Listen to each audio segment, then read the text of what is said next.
जम्मू कश्मीर के पहलगाम में हाल ही में हुआ आतंकी हमला पूरे देश को हिला देने वाला था। इस हमले के बाद सुरक्षा एजेंसियों ने बड़ा अभियान शुरू कर दिया है। जानकारी के मुताबिक इस हमले में शामिल स्थानीय आतंकियों के खिलाफ जगह जगह सर्च ऑपरेशन चलाया जा रहा है। अनंतनाग जिले के बिजबेहरा के पास त्राल इलाके में गोरी गांव में एक आतंकी के घर को बम से उड़ा दिया गया है। बताया जा रहा है कि यह घर आदिल नाम के आतंकी का था, जो पहलगाम हमले में शामिल था। जब सुरक्षा बलों ने इलाके में तलाशी अभियान शुरू किया तो उन्हें इस घर में कुछ संदिग्ध चीजें नजर आई। सुरक्षा बलों ने खतरे को भांपते हुए पहले खुद को सुरक्षित दूरी पर कर लिया और फिर थोड़ी देर में उस घर में जोरदार धमाका हुआ, जिससे वो पूरी तरह से तबाह हो गया। इसी तरह त्राल में एक और आतंकी आसिफ शेख का घर भी ध्वस्त कर दिया गया है। ये घर लश्कर-ए-तैयबा से जुड़े आतंकी का था, जिसे जम्मू कश्मीर प्रशासन ने बुलडोजर की मदद से गिरा दिया था। ये दोनों आतंकी हाल ही में हुए हमले में शामिल थे। जानकारी के मुताबिक आतंकी आसिफ के घर में भारी मात्रा में विस्फोटक सामग्री छिपाई गई थी। जब पुलिस वहां पहुंची तो कुछ संदिग्ध चीजों की मौजूदगी को देखते हुए घर को खाली करवाया गया और बाद में वहां विस्फोट हुआ। इस पूरे घटनाक्रम की शुरुआत पहलगाम के बेसरन घाटी में हुई है, जहां 22 अप्रैल को आतंकियों ने पर्यटकों पर अंधाधुंध गोलियां चला दी। हमलावर सेना जैसी वर्दी में आए थे और उन्होंने पहले पर्यटकों से उनका नाम पूछा, फिर उनकी पहचान पत्र देखे और फिर उन्हें गोली मार डाली। इस हमले में 28 लोगों की जान चली गई है, जिनमें से विदेशी नागरिक भी शामिल हैं और कुछ स्थानीय लोग भी हैं। इसके अलावा लगभग 14 लोग गंभीर रूप से घायल बताए जा रहे हैं।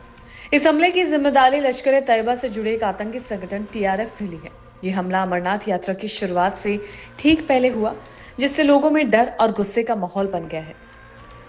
ये घटना पुलवामा हमले के बाद जम्मू कश्मीर में सबसे बड़ा आतंकी हमला माना जा रहा है।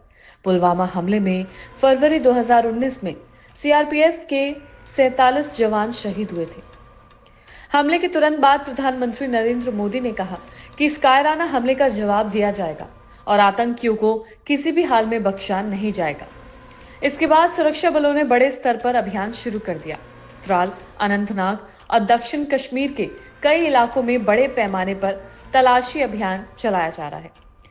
सुरक्षा बलों ने बताया कि इस ऑपरेशन में अब तक 2000 से ज्यादा लोगों से पूछताछ की जा चुकी है और कई संदिग्धों को हिरासत में भी ले लिया गया है। सुरक्षा एजेंसियों के मुताबिक पहलगाम हमले में शामिल आतंकियों की पहचान हो चुकी है।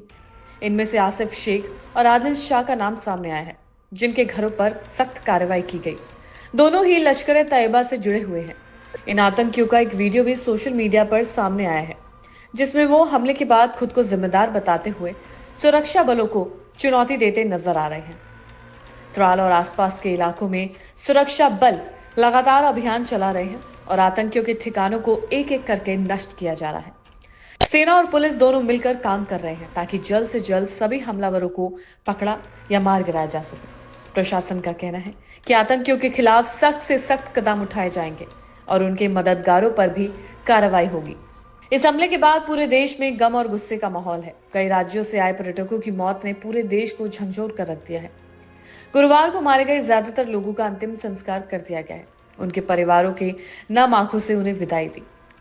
लोगों की मांग है कि इस हमले का मुंह तोड़ जवाब दिया जाए और जम्मू कश्मीर में फिर से शांति बहाल की जाए। इस दुखद घटना के बाद जम्मू कश्मीर प्रशासन ने सुरक्षा व्यवस्था को और मजबूत कर दिया है। अमरनाथ यात्रा को लेकर भी सुरक्षा एजेंसियों को सतर्क किया गया है।